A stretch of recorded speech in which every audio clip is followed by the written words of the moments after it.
I'm Sid Avery, the director of the Motion Picture and Television Photo Archive. I thought you might be interested in an anecdote about an experience that I had photographing James Dean on two films. One was Rebel Without a Cause, and the other was Giant in Marfa, Texas.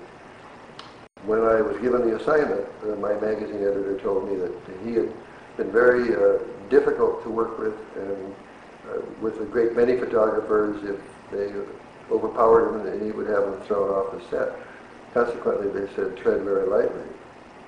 When I showed up on Rebel, I had a brand new camera that I just purchased called a Hasselblad. It had a 250 millimeter lens. So I thought this would be an advantage to not encroach on his area.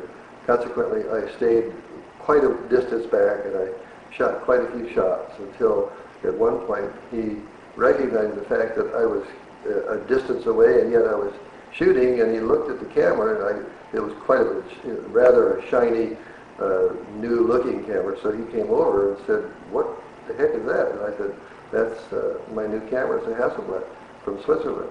And he said, "Let me take a look at it." So I handed it to him, and he looked at it, focused, made a few attempts at making photographs with it, and he said, "Gee, thanks a lot." And I said, "I hope you don't mind, but I'm going to be around shooting some more things, and I will try not to disturb you in your work."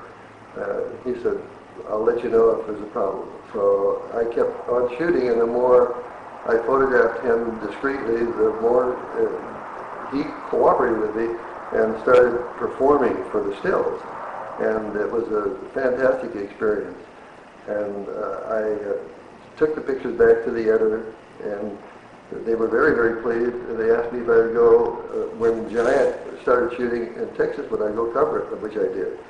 And the experience I had there with Dean was quite the same, but even now that we had known each other, he borrowed the camera from me actually and made photographs of other people with it. And I still have some of those negatives of the photographs he shot. And I could never figure out for years what the negatives were, because I'd forgotten that he borrowed the camera. And until my son and I were running through the proofs a few months ago, we said, "Yeah, this don't look like my kind of shot." And we finally analyzed it, because I have other photographs of him with the camera shooting the same subject.